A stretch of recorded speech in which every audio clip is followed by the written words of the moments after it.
Paul Ainsley. I'm the City Councillor for Ward 24, Scarborough-Guildwood, and I would like to thank everybody for participating in my town hall meeting. Tonight we're going to be reviewing the City of Toronto's operating and capital budgets for 2021, and it's my distinct pleasure to introduce Stephen Conforti, who is the Executive Director of Financial Planning with the City of Toronto. Stephen is going to give us a slide deck presentation on the city's capital budget and operating budget. And after that, I'll be opening up the floor of the town hall to a question and answer session. I'm going to get through as many questions as I can in the time that we have.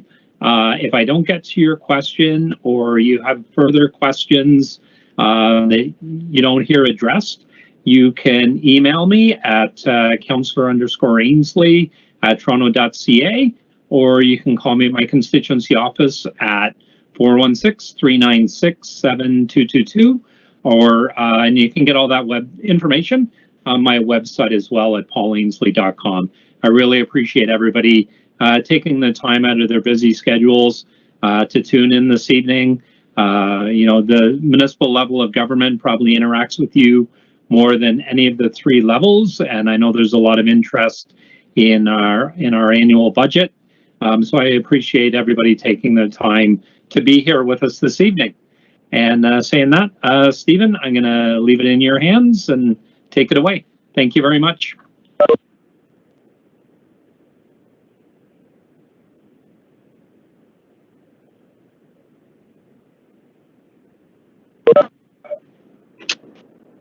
Thank you very much.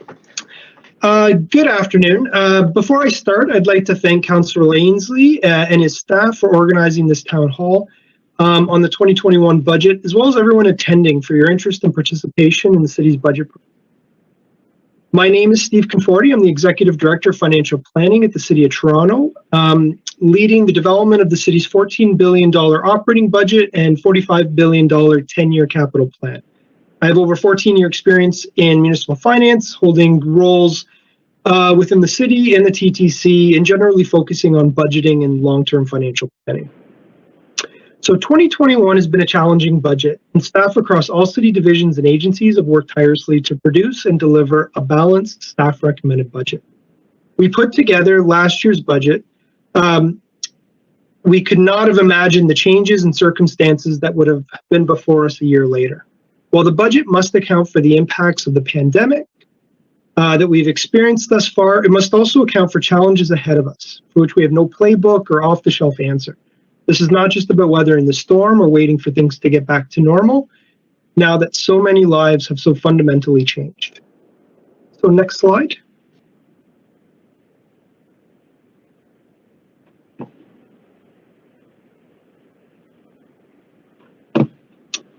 Sorry, one slide previously.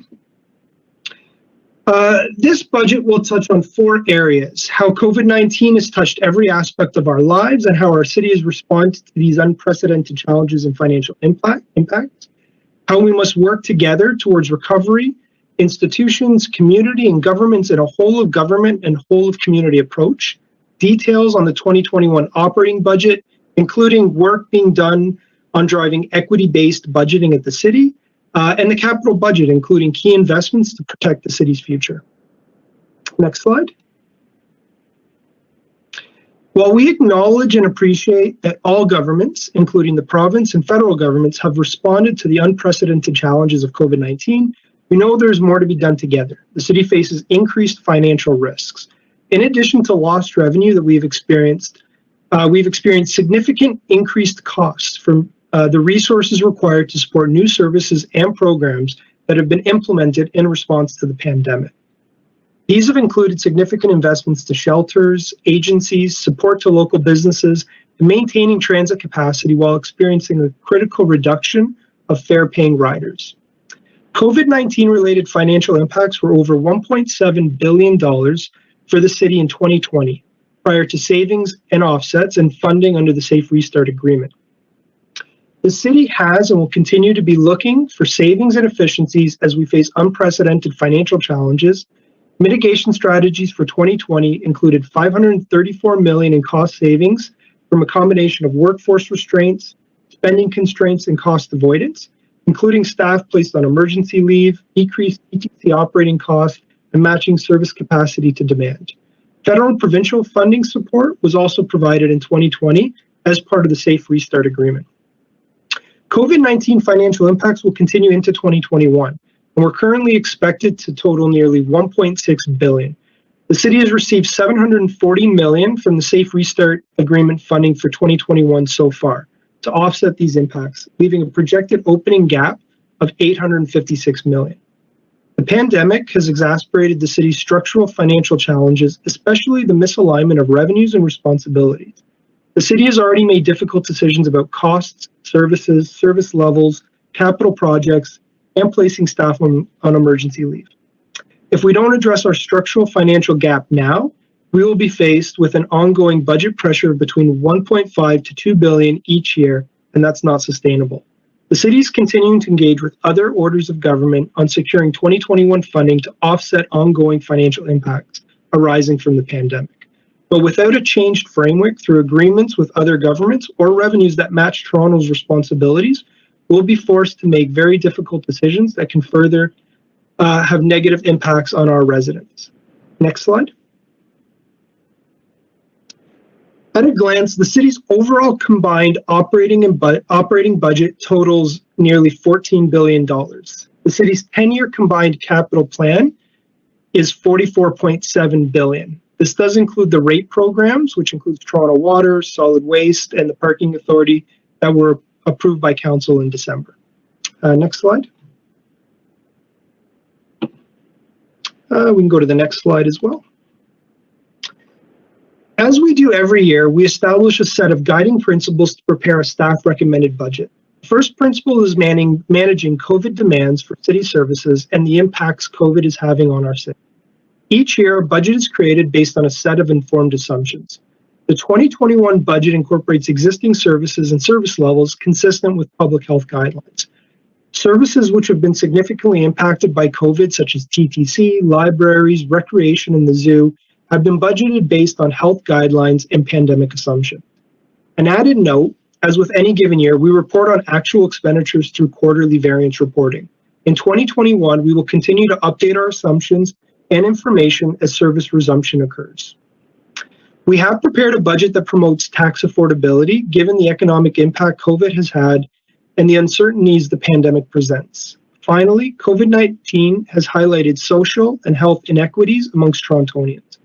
We have experienced success in working with the Government of Canada, Ontario, and community partners to address these inequities. The budget highlights investments in areas that will help build back a stronger Toronto. Next slide.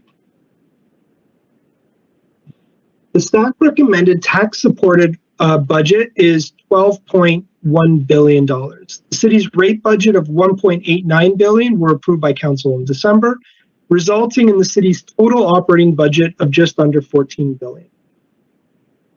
Next slide. The 2021 balanced operating budget does assume continued funding support of $1.6 billion from the Government of Canada and the Province of Ontario to address COVID-19 impacts. In 2020, the city successfully received $1.2 billion in Safe Restart funding to fully offset 2020 COVID impacts. It's important to note that $740 million of the $1.6 billion has already been received for 2021.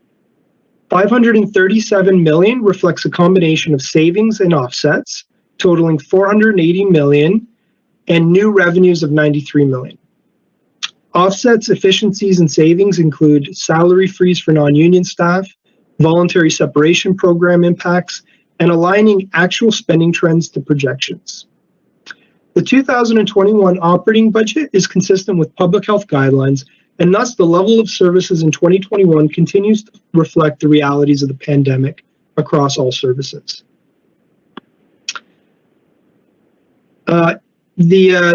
In keeping with the feedback we received from residents as part of the TOR report, we are including an affordable tax increase of 0.7%, reflecting the rate of inflation.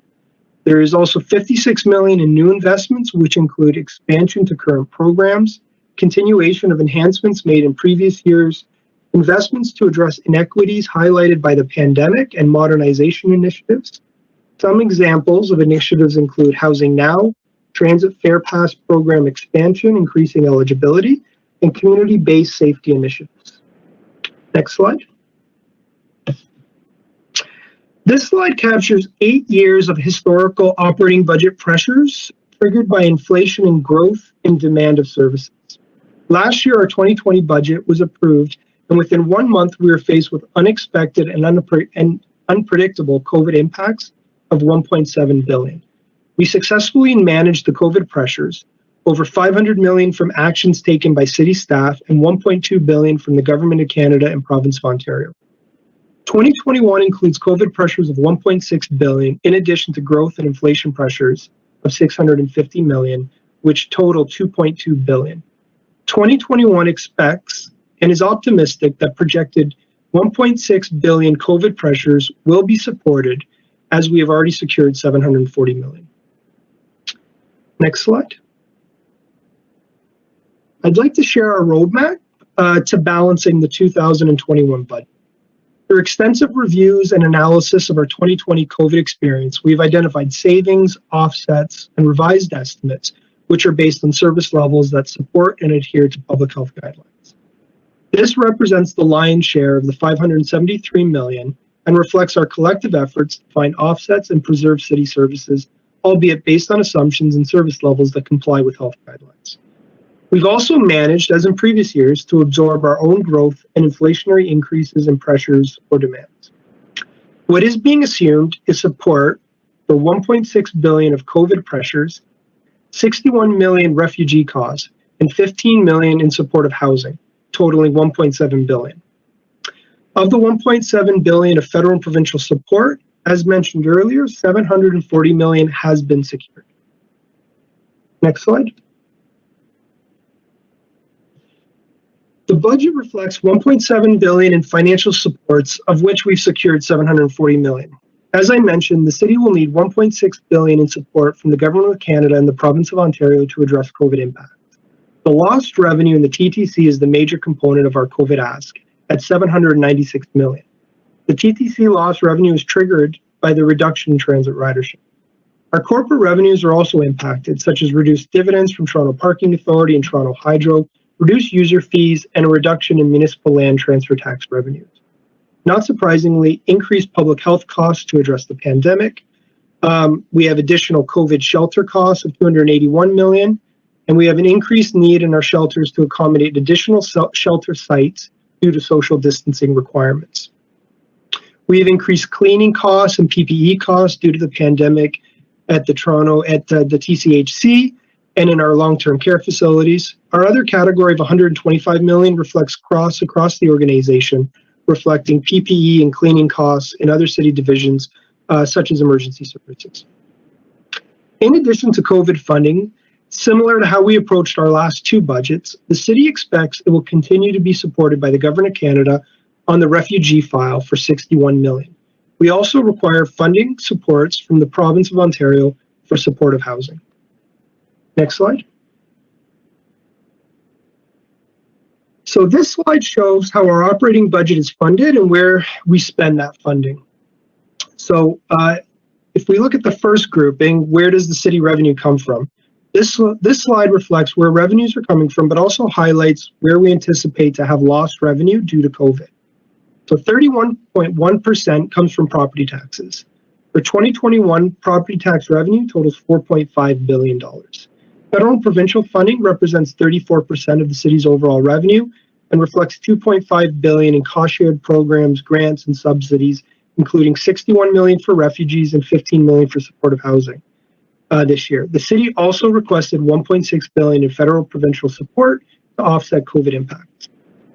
For user fees, the city collects approximately $700 million in user fee revenues. User fee and fine revenues is down due to COVID. Land transfer tax is being budgeted at $700 million. There is, however, an additional $100 million included in our COVID ask from other levels of government, consistent with lost revenue assumptions. Other revenue includes reduced dividends from Toronto Hydro and Toronto Parking Authority, in addition to anticipated lost parking enforcement revenue, to highlight a few. TTC fares will make up $500 million in revenue, with a revenue loss of over $700 million due to the decrease in ridership. The remainder of our revenues, investment income and transfers, come from capital, reserves, as well as some other areas which are unaffected by the pandemic. In terms of where does the money go, $3.6 billion is spent on our cost-shared social programs. This includes children's services, long-term care, and public health. $2.15 billion will be spent on the TTC. $2 billion is spent on emergency services, including fire services, Toronto paramedic services, and Toronto police services. $1 billion is within capital and corporate financing costs, representing our capital from current contribution and our debt servicing requirements, which support our capital infrastructure spending. $1 billion will be spent on other city operations, such as affordable housing, city planning, court services, economic development and culture, municipal licensing and standards, and parks, forestry, and recreation. Governance and corporate services are $800 million, includes enabling the frontline services such as 311, our Auditor General, the City Manager's Office, the facilities, real estate, environment, and energy divisions. Corporate accounts represent expenses incurred on behalf of the entire organization, such as insurance and employee liabilities. And finally, transportation and other agencies total $800 million combined. Next slide. Our 2021 budget continues to support existing services. $11.7 billion is being allocated to preserve existing service levels based on the assumptions that are consistent with public health guidelines. Based on projections, timelines for the recovery of service may change if public health measures change. $1.6 billion is estimated for additional costs related to COVID-19 and lost revenues, as described on this slide. Next slide, please. Even with the significant challenges we face in responding to COVID, we have dedicated $22 million in new and enhanced programs that will build a prosperous Toronto.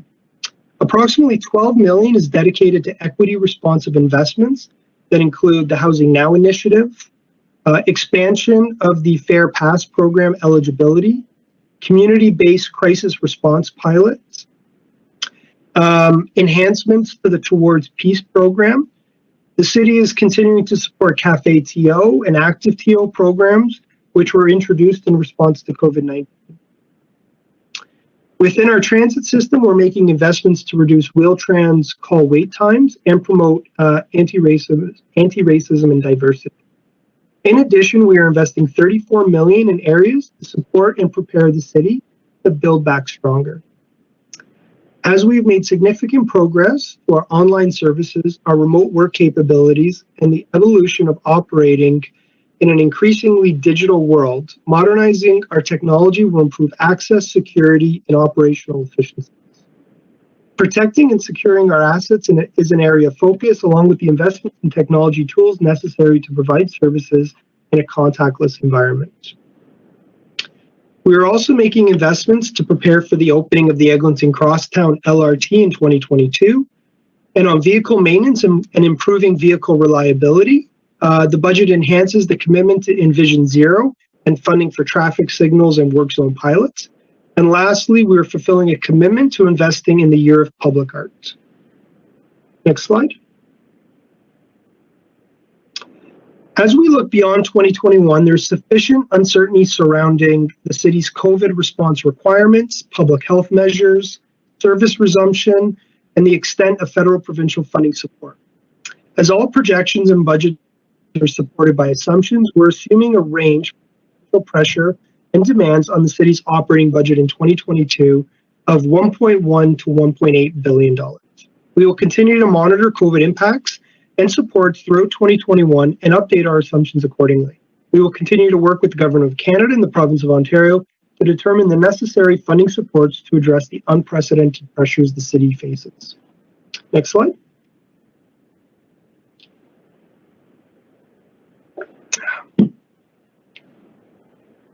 So the City of Toronto's residential tax increase is 0.7% and is in line with inflation. Consistent with council policy, the commercial and industrial rates increases are a fraction of the residential rate.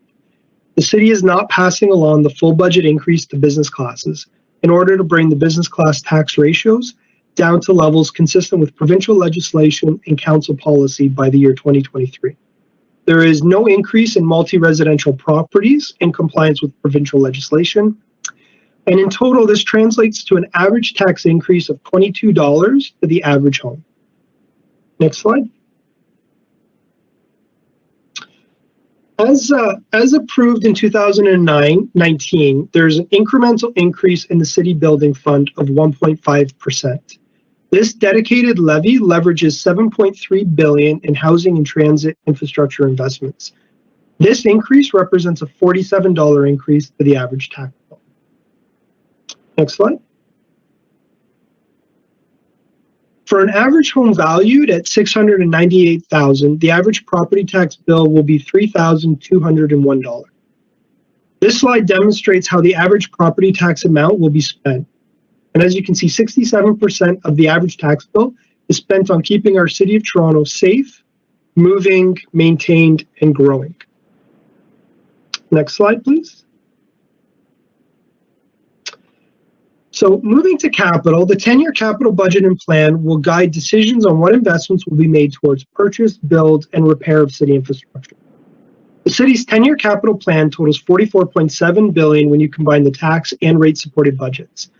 This presentation will focus on the 10-year capital plan of $29.1 billion strictly for the tax-supported programs, as the rate-supported budgets that include Toronto Water, Solid Waste, and the Parking Authority were approved in December. Consistent with the operating budget, four guiding principles were applied during the development of the capital plan. Firstly, the capital plan continues and builds upon investments committed to as part of the 2020 budget process, which includes significant increases in stated repair funding for transit and housing, as well as other capital priorities. There are also new investments being recommended within this year's capital plan, again for transit and housing, but also for environment and modernization initiatives. Secondly, I spoke to the importance of our partnership with the Government of Canada and Province of Ontario, and the capital plan reflects these valued partnerships to fund vital programs and services. In total, $4.8 billion in federal and provincial funding will continue to be leveraged for investments in key areas such as mobility and housing. The plan also includes $34 million in added funding provided through the COVID resilience infrastructure stream for investments in parks, facilities, and long-term care homes. The third principle, the budget is focused on a capital plan that is both achievable and affordable. Planning of capital projects includes a lens on what can be delivered within budgeted timeframes. The city is balancing the need for capital infrastructure maintenance and improvements with what is both affordable and deliverable within a given timeframe.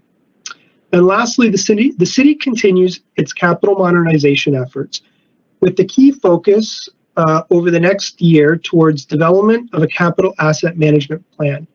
Consistent with provincial requirements, the plan first applies to what the province has categorized as core city assets within Toronto Water and Transportation Services, and will then be expanded across all city assets. Next slide. So how do we better execute a capital plan that is both achievable and affordable? First, we remain committed to improving capital spend rates. Our capital planning process looks to ensure that projects are budgeted when they're construction ready. This will improve our spend rate, but also ensure that available capital funding is allocated to both where it is needed as well as where it can be spent.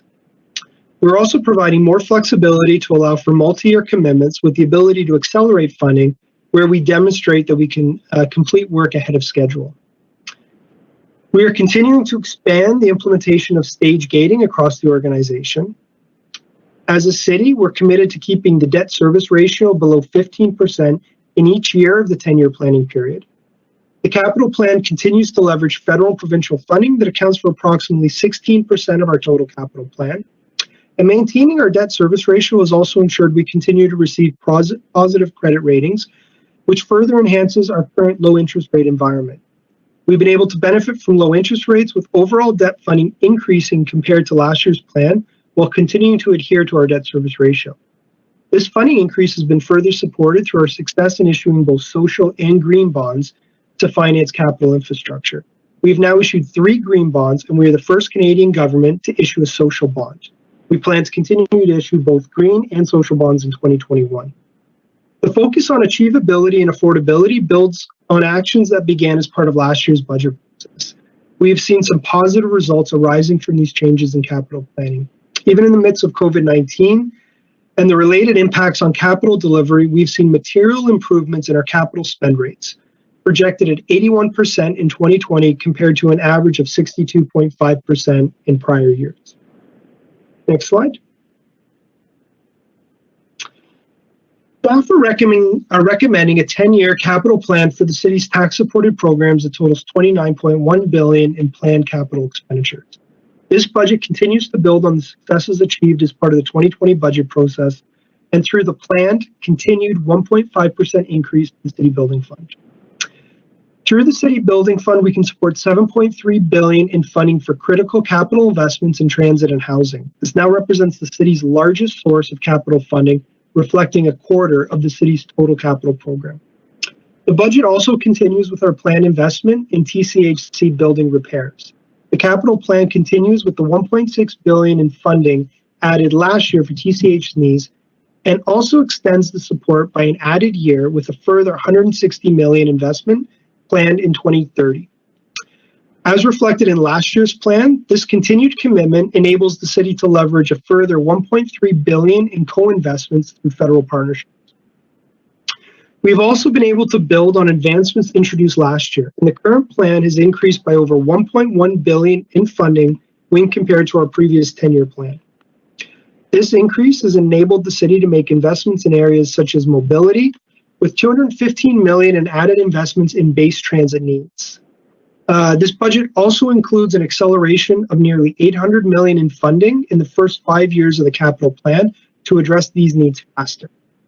We've also added a further $83 million towards maintenance of city bridges and $39 million as part of Move TO. With regards to housing, in addition to a further $160 million investment in TCHC building repair, the budget includes $329 million in added federal, provincial, and city funding towards housing. With regards to the environment, the capital plan includes an added $193 million in initiatives that support the climate change emergency. For modernization, $226 million has also been added for design and implementation of Modern TO's workplace modernization program, as well as technology investments increasing access to city services.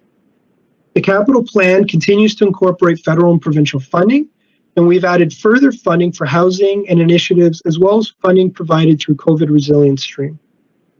Lastly, the capital plan is balanced and affordable. For the second year in a row, we've maintained our debt service ratio under 15% for all years within the 10-year planning period. And we have included inflationary increases to our level of capital from current funding, which is essentially operating funding that supports delivery of our capital work. So that said, support from the Government of Canada and Province of Ontario continues to be critical to offset COVID impacts on the city's operating budget. In the event that adequate funding is not forthcoming in 2021, material adjustments to the capital budget will be required through a reduction in planned CFC funding. Next slide. As mentioned, the tax-supported capital plan totals $29.1 billion over the 10-year planning period and will guide decisions on what investments will be made, purchased, built, and repaired within city infrastructure. If we look at the chart, specifically how the money is invested, I'd like to first draw your attention to the $13.3 billion investment in transit. This represents 46% of our total capital program and builds on the investments committed to last year, and nearly doubled our historical investment in funding towards transit SOGR. The city is also committed to spending $2.9 billion in housing, coupled with a further $4.4 billion investments through foregone revenue in the form of land value and financial incentives. This funding will be used to support the development of 20,000 affordable homes and will move the city towards the goal of supporting 40,000 new affordable homes under the Housing TO 2020 to 2030 action plan. To create the remaining 20,000 new affordable homes, we will require added investments from the federal and provincial government. We are also investing a further $5.2 billion in mobility through investments in road and bridge repair and in safety and cycling as part of the transportation budget. The city will also spend $3.2 billion on the environment. This includes initiatives within parks, environment and energy, as well as the TRCA. The city will also be investing $1.3 billion in real estate for projects such as Modern TO, as well as $700 million in emergency services that include fire, paramedics, and police. The capital plan also includes $2.5 billion in investments across other city programs and agencies, such as fleet services, library, and technology services. The left side of the chart details how the capital plan is funded. As I'd previously noted, the City Building Fund now reflects our largest source of capital funding at 25% and is applied against transit and housing initiatives. Debt funding totals $6.6 billion and benefits from lower interest rates in 2021 and the use of green and social bonds while ensuring that our debt service costs remain under 15% in each year of the plan. There is a further $3.7 billion in capital from current funding. In 2021 alone, the operating budget will contribute nearly $340 million in CFC funding to capital, reflecting an inflationary increase above our 2020 CFC funding levels. As previously noted, our capital plan continues to leverage funding partnerships with the Government of Canada and Province of Ontario, with a total combined funding of $4.8 billion, reflecting 16% of total capital funding. Reserve funds account for $2.5 billion in capital plan funding. This level of funding is consistent with commitments against city reserves, where annual contributions are made, often through the operating budget to support planned capital investments. An example includes fleet reserve contributions that support vehicle procurement plans in the capital budget. The capital plan also utilizes $1.2 billion in recoverable debt for projects that will return a savings or an added revenue, such as our building retrofit projects, as well as $2.9 billion in various other revenue sources such as development charges and Section 37 and 45 funding. Next slide.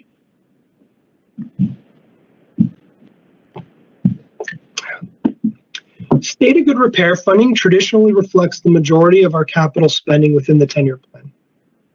Even with the level of SOGR funding and future year commitments, staff continue to project an SOGR backlog that will grow over the next 10 years from $6.9 billion to $14.8 billion. This growth arises from the current age of city infrastructure and the SOGR impact of added capital needs identified through the TTC's capital investment plan, with future vehicle needs alone reflecting 2/3 of the TTC's backlog. Addressing the SOGR backlog is a key capital priority. From 2015 to 2019, the city spent $7.2 billion on SOGR that was used to address infrastructure needs across key areas such as transit, housing, libraries, arenas, and community centers. As part of the 2020 capital budget process, significant gains were made towards addressing the city's SOGR backlog. The infusion of incremental capital funding through the enhancement to the city's building fund enabled the city to nearly double our investment in TTC-based capital needs, increasing the 10-year investment from over $6 billion to just under $12 billion. In 2020, the city also committed to $1.6 billion in funding towards TCHC building repairs that enabled us to leverage a further $1.3 billion co-investment from the Government of Canada. The 2021 capital plan continues to advance commitments made as part of last year's process. A total of $16.1 billion will be invested in SOGR over the next 10 years. This includes continued and advanced commitments in transit and TCHC, and also makes further investments in funding towards infrastructure such as city bridges. Moving forward, staff will continue to explore and identify opportunities to further address infrastructure needs. We will also leverage the work to be completed on asset management planning, building on the practices in Toronto Water and Transportation Services to ensure a consistent approach across all city programs that will ultimately provide a uniform strategic lens on how we invest in capital infrastructure across the organization. Next slide. As mentioned, we have both added and accelerated funding to this year's capital plan. Similar to the operating budget, there's been a focus on equity on many of our added capital investments.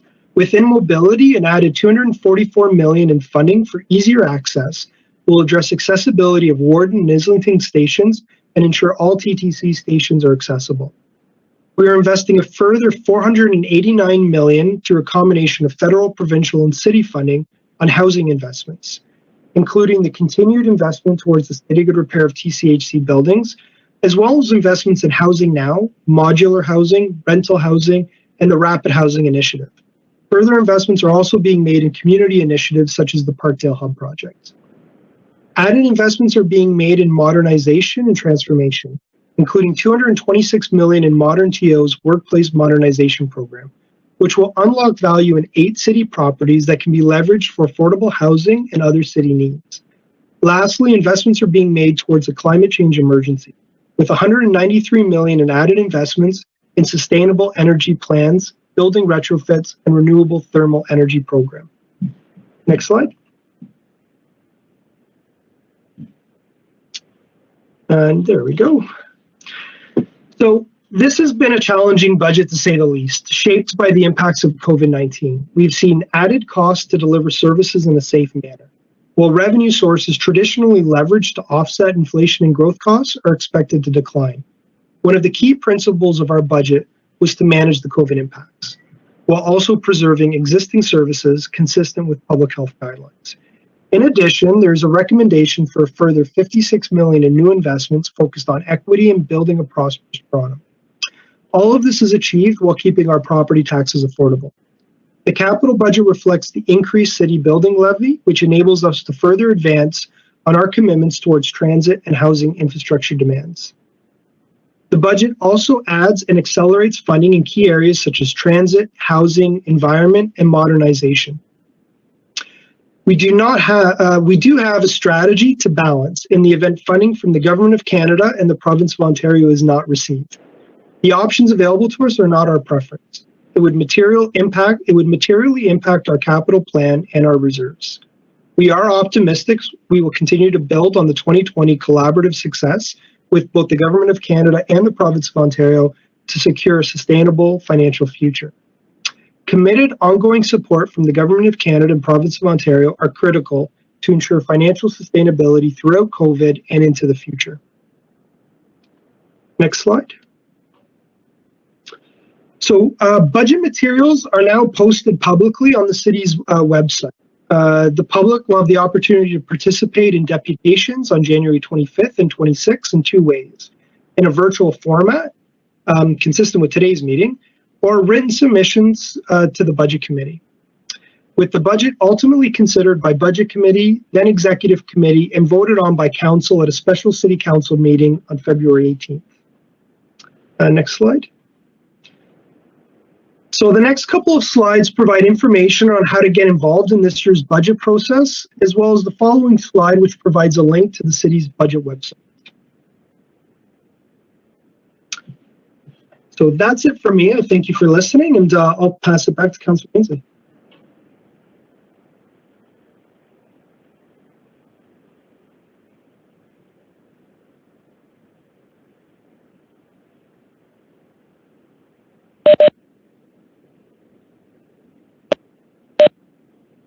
Thank you, Stephen.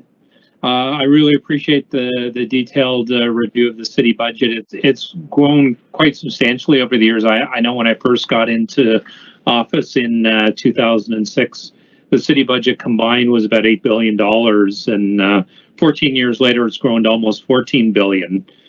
So it's quite something. But could you explain a little bit, Stephen, about, I know that there's a heavy reliance on the federal and provincial government as we try to balance our budget. Could you explain a little bit about why we need to balance our budget and can't carry a debt?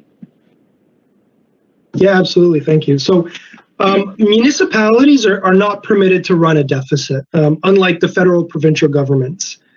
We are required annually to approve an operating budget that is balanced, essentially ensuring that our budgeted expenditures are fully offset by budgeted revenues. What we have in the case of 2021 and what was experienced in 2020 after budget approval is the additional impacts of COVID-19, which in 2021 alone reflect an added $1.6 billion in costs, in addition to regular growth and inflation impacts that we're seeing at $573 million. So the city was able to offset the $573 million, but will be expecting continued support from the federal and provincial government to make up the remaining $1.6 billion and ensure that we have a balanced budget. Okay, and that would also be in line with, you made a few references to reserve funds. Our reserve funds are created mainly in years where we've had a surplus. Often it's come from the land transfer tax. We've managed to be fiscally prudent, and we've had surplus funds by the end of the year, and we've put those in reserve funds, kind of a rainy day fund is my understanding. Yeah, that's correct. So we brought forward our 2019 year-end variance report to council in December, and one of the recommendations that we made was that we placed the majority of the surplus revenue into the city's tax stabilization reserve, again, to be able to protect against COVID impacts in the event that full financial support is not forthcoming. Yeah, and that would tie in as well with people have said to me, why don't you just, if you could, why wouldn't you just borrow money, create some debt that you'll pay off eventually. And one of the things that I always point to people, and you made reference to it in your slide decks, is the SOGR, or State of Good Repair, which is what that acronym stands for. And I always say to people, our State of Good Repair gets larger and larger every year, and that's really, for example, if we have a public library branch, would have a certain level of State of Good Repair, which is a dollar amount to get it up to a usable standard. And so if we were borrowing money and having a debt, that would only add on to the financial pressures that we would have along with our State of Good Repair, correct? Okay, yeah, absolutely. Yeah, absolutely. And I think we have growing capital needs within the city, and even if we were permitted to run a deficit, it wouldn't be our preference, as borrowing to address a need today would have an impact on us for many years down the road, and would essentially monopolize resources that we need, not just to provide city operations, but to address our growing capital needs. Yeah, and that would impact our credit rating as well, I would assume. And as I made reference, we were fortunate enough this year where we were able to actually increase our amount of debt funding in our capital program without necessarily increasing our cost to support that debt, because of the rates that we're seeing today, but also helped on by our credit rating and some of the work that we've done with green bonds and social bonds, helping us get some preferential rates, if you will. Okay, great. So I'm gonna look at some of the questions, Stephen, that have been coming in from residents this evening. The first one is from Rajit, who would like to know what efficiencies are part of the $573 million in savings, and that's really kind of our component of how we're trying to balance the budget. And I know you talked about a hiring slowdown. We have a salary freeze for non-union staff. We have a voluntary separation program for people that have worked for the city for quite a while. We've given a bit of an enhancement there for people to retire earlier. We've also been looking at our benefits programs. And I think one of the most important things, and I've been on the budget committee before in previous years, is we've done a line-by-line review, which is quite intensive when you're looking at a $14 billion budget. To look at savings, it can take quite a bit. I know the police budget, the two largest areas of our operating and capital budget have become the police and the TTC. The police has already announced that they're going to be having a $0 increase in their budget. I chair our General Government Licensing Committee, so we're also looking at procurement, modernizing our procurement process, and then, as you mentioned, there's going to be a $93 million. We're looking at revenue through, that would include property taxes, assessment growth, Can you touch a bit, Stephen, on the 0.7% property tax increase? And how is that 0.7% arrived at? Sure. So I think, we have aimed over the last few budgets to ensure that our residential property tax increase is consistent with the rate of inflation. So what we do is we're developing the budget. We'll look at the Toronto CPI, and we'll look at the 12-month trailing average, and basically we take the results for the end of September, and that reflects the inflation factor that will apply to our recommended property tax increase. Okay. And when you're looking at the rate of inflation, that ties in with, I always say to people, there's some costs. People will say to me, why don't you do zero-based budgeting? Just take it right down to zero and build that budget. And I say to them, we have cost share programs that we have with the provincial government that, we have to deal with. There's inflationary costs, just like everybody's household when it comes to electricity, insurance, gas. There's operating costs that go up every year. So we need to take that into account as well when we're determining our property tax increase. Yeah, absolutely. Okay. And there was a slide in the presentation which demonstrated the added cost that we have annually for inflation and growth. And it generally ranges from 400 to 600 million a year, just in inflation and growth pressure. Yeah. And so that's 0.7%. What would that equate to in terms, can you put a dollar value on what that 0.7% would be that it helped balance our budget? Yeah, so I guess a couple of numbers. The one would be to the average resident, it would be $22. And in terms of the revenue it generates for the city, it would generate $23 million. Okay, all right. Okay, thank you. Our next question from Monica is the childcare operating budget being cut by 7.7% in 2021. And the next part, the budget document also shows a $7 million in capital budget for childcare facilities in 2021. I'm going to thank Monica for that question. I know it's a question that came up during the budget process, and childcare is always something, myself being a parent of 3 children, was an expense for us as the children are growing up. Childcare, I know I have 5 neighborhood improvement areas in my ward, many single parent families that rely on childcare. We did have a figure in our budget of $634 million. We've received one-time child care support from the province. So on paper, it looked like there was a bit of a dip in the childcare budget.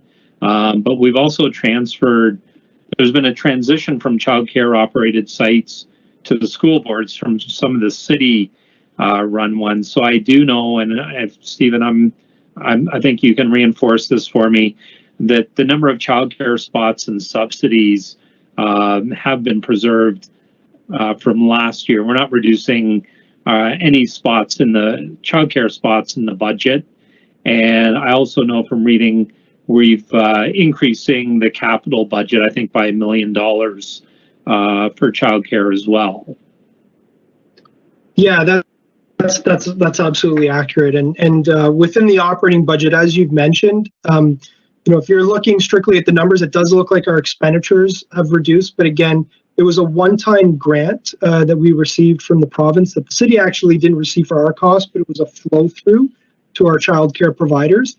And we accounted that in our budget and then passed it on to childcare providers. But it was a one-time fund in nature that we received in 2020 from the province. And without those funds in 2021, it appears like our funding is reduced, but actually the city level of funding is remaining consistent with 2020. Okay, and the number of childcare spots are remaining consistent? Yeah, and we've made sure we're continuing to preserve services and ensuring that we have the spots and subsidies consistent with prior years. Okay, excellent. And our next question is from Doug.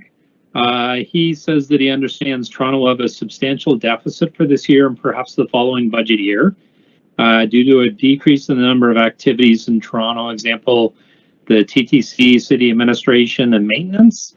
Is our city still paying city employees, or are the employees on wage subsidies? What are the plans to fund the city deficit? And does our city have a contingency reserve, and how much is that reserve? So one of the things that we have done during the last year, we unfortunately had to lay off some TTC employees due to the dramatically decrease in ridership at the TTC. One of the struggles that we had there was with the federal government is that our municipal employees and those in our agencies, like the TTC, actually didn't qualify for CERB. So it was very unfortunate we did have to lay those employees off. In dealing with COVID across the city, we've been very strategic with our employees. We've had as many employees working from home as possible. We've also had to reassign employees to help deal with COVID, whether it's helping those in public health, our 311 call center. We haven't laid any employees off, except those that with the TTC. Unfortunately, as Stephen mentioned, we do have reserve funds. It's really, we've been building those up for a rainy day. The rainy day is here. We would really like to avoid, to the best of our ability, not using those reserve funds.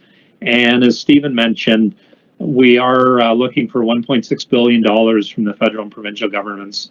We do have a contingency plan. If we don't get that money, it would be using our money from our reserve funds, but also we'll be looking at our capital and operating budgets and reducing those. And I can tell you, as a city councillor, I pay my property taxes just like everybody else does. I want to make sure we get the best value for our dollars. But I can also say at this point, I would really like to see a change in how we deal with the provincial and federal government. For as long as I can remember, to balance our budget, we go through the same process each and every year. And there's often, we need money from the federal and provincial government. We're, creation of the province, and we need that money, but we really need to have a better way of coming to a balanced budget. As Stephen showed in one of the slide decks, where it discussed the monies that we need around TTC, Toronto Community Housing, Toronto Public Health. We have programs that we cost share with the provincial government, but a number of those entities at one time were better financially supported by the province and the federal governments than they are now. So we really need to have a different conversation and not have to be going to the other two levels of government each and every year, as we do basically with hat in hand to balance our budget. And as we said, we also can't carry a deficit. We don't want to carry a deficit because that greatly impacts how we continue to repair, upgrade, and maintain the buildings, the facilities, and the vehicles that we have now. Fred is asking what's going on with the former Borden Technical Institute, and is there money for it? So for those of you that are in Ward 24, one of the challenges that I faced as the city councillor is we have the highest youth unemployment rate in the entire GTA. The Borden Business Technical Institute's on Poplar Road. It was closed down by the public school board in 2016 as they refocused how they were streaming kids into their high school programs. So they closed down their Business Technical Institute. So one of the things that I've been working at with the Toronto School Board is a land swap. So we're going to swap land that we own in the Leaside area, by the Ontario Science Centre, for the Borden site, so that I can turn it into a community hub. There's a number of organizations in our community: Scarborough Boys and Girls Club, Storefront. I'd like to turn it into a job skills training center So we're going to have money in the 2021 budget, and I would expect we're going to have occupancy of the Borden site in 2022. So we can get our community on its feet, making sure our youth are trained and they can find jobs that'll be in the community here, and greatly improve the Kingsford Road, Galloway, Orton Park community. And then Wojtek is asking, what's in the budget for Scarborough-Guildwood in Ward 24? So if you want to look at the Ward 24 budget, and the budget documents are on the public chat room, there's a link that's been posted to that. I will also make sure this information is on my website, paulinesley.com, where it lists a number of splash pads, playgrounds, basketball courts that are going to be receiving funding for improvements in the next couple of years. As Stephen mentioned, we have a 5-year capital plan. So there'll be a number of improvements in that area. I already mentioned the Borden site, the Clark Center for the Arts, which is in the Gill Park and Gardens. We're renovating a building on the grounds. We're adding a 3rd floor, and it'll be open in the fall of 2021 with some limited programming due to COVID. And then hopefully by the first quarter of 2022, it'll be fully open. We've also had some changes to public transit. As I mentioned, we have 5 neighborhood improvement areas in the community. So there's going to be improvements to the 54 Lawrence Avenue East route. We're going to have a new bus route that's going to run from the Scarborough Town Center fully across Bremerton Drive from Bellamy, and it's going to run over into Highland Creek. There's going to be improvements to the 905 Eglinton East Express bus route, the 38 Highland Creek as well. And we also made improvements or enhanced the work we're going to be doing on the Eglinton East LRT. We are still looking for money from the provincial government for that. But the goal of the Eglinton East LRT is to run from the Kennedy subway station to the University of Toronto, Scarborough.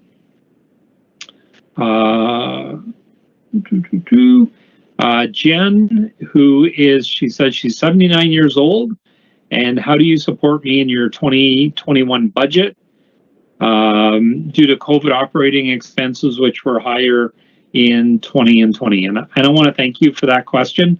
Actually, we have a vast number of programs for seniors, for everything from public transit, reduced fares for seniors, programs with the Toronto Public Library Board, dedicated seniors programming in our Parks and Recreation. You can go online to the city website as well. We have programs to support seniors for food delivery. We have a property tax reduction program, many different services. We understand as well during COVID that, seniors are at home. We're under a lockdown now. We're doing our best to make sure our seniors population are supported. We understand, there's, mental health supports need to be in place for seniors and everybody else just across the population to ensure we continue to have a healthy, vibrant city. So I want to thank Jen for that question as well. And that leads into our next one, the Toronto Social Network, or short for TSN 2020. As I mentioned earlier, I have 5 neighborhood improvement areas in my ward. And so the Toronto Social Network 2020 strategy looks at how we can support each and every neighborhood improvement area across the city. I believe, Stephen, there's close to $2 million in the budget for next year. One of my goals I've always said is to make sure our neighborhood improvement areas have the proper funding and support necessary. My goal ultimately is that we didn't have any neighborhood improvement areas in the city because they're all receiving the support that they have. We have people fully employed, we have people trained for jobs, and that they're good jobs that can support a family and make each and every neighborhood in the city vibrant and self-sustainable or supportable across the city. So I want to thank Leah for that question. Sorry, I'm going as quickly as I can. I know we've pretty much reached the end of the time that we had for this meeting. Once again, I want to thank everybody for tuning in. If I didn't get to your question, please email me at counselor_Ainsley@toronto.ca. You can phone my office at 416-396-7222, or you can also go to my website, paulinesley.com, for information on the city budget. Once again, in the public chat room, there's also a link to the budget, and I'm hopefully everybody will get the information that they need. And Stephen, I want to thank you so much for the presentation today. You know, I know that's just the tip of the iceberg of all the work that you do on the city budget. I know that in February, when we have our budget approved for 2021, the very next day, yourself and the finance staff are starting work on our capital and operating budgets for 2022. I know you don't get much of a break, so I want to thank you for all your hard work and your dedication and taking time out of your day to make that presentation this evening. Thank you very much.